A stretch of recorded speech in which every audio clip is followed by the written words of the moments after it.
السلام عليكم ورحمة الله وبركاته. تعالوا بقى النهاردة هقول لكم على احلى طريقة بعمل بيها البطاطا. طبعا اوقات بنزهق من البطاطا المشوية، بنعوز طرق تانية. او في ناس اصلا يعني ملهاش في البطاطا المشوية، فالنهاردة هنعمل طريقة كده سهلة وسريعة بتطلع حلوة جدا، وهي البطاطا المكرملة.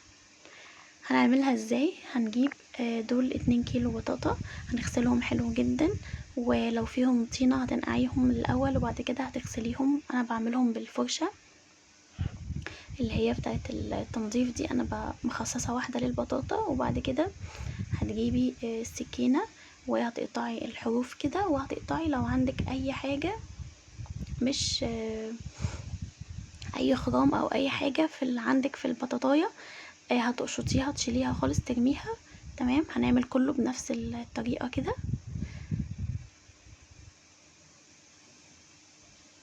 لحد ما يبقوا كده تمام، منقوعين ومغسولين وشلت منهم اي خرام او اي حاجة لونها اسود.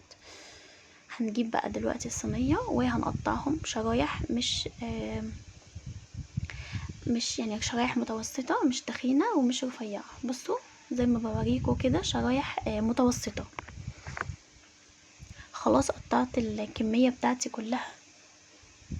طبعا تقدري تعملي الوصفة دي بكيلو بس، او باي يعني ايه، باي كمية، كيلو او نص كيلو براحتك.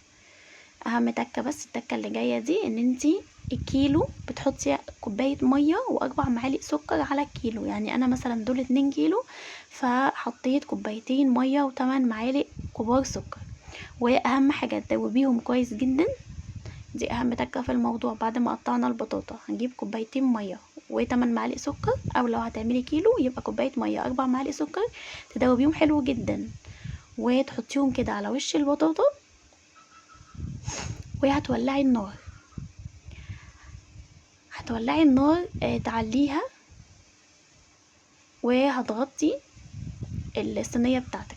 تمام، اول ما تسمعيها بتبقبق كده، اللي هو بدأت تدي كده من الجناب وتبقبق وتغلي، هنوطي النار. بس اهم حاجة في الاول النار بتبقى عالية علشان تنجزي. اول ما تلاقيها اهو بالمنظر ده، خلاص هتوطي النار، وبرده تغطيها وتسيبيها بتقعد على النار حوالي نص ساعة. قعدت معايا حوالي نص ساعة. طبعا هي هتستوي على طول، ولكن احنا مش عايزينها مستوية بس، احنا عايزين الصوص بتاعها ده يبقى مكرمل، يبقى شبه الشربات، يتقل شوية. فانت هتسيبيه لحد ما يعني هتطفي عليها امتى؟ لما تلاقي تلاقيها كرملت كده والصوص بتاعها بقى شبه الشربات، تقل شوية. خلاص لحد ما وصلت معايا للمرحلة دي، هتزينيها بقى بجوز هند، بزبيب، زي ما انتي محبة.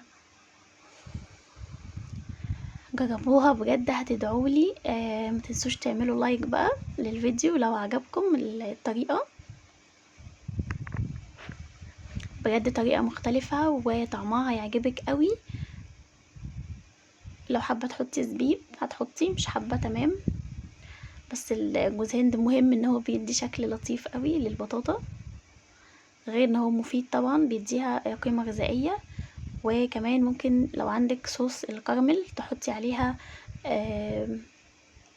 على الوش كده صوص كراميل، برضو بيديها طعم جميل جدا. لو مش متوفر عندك خلاص مفيش مشكلة، نستكفي بالجوز هند والزبيب. يا رب تكون الطريقة عجبتكم، ما تنسوش بقى تدعولي. السلام عليكم ورحمة الله وبركاته.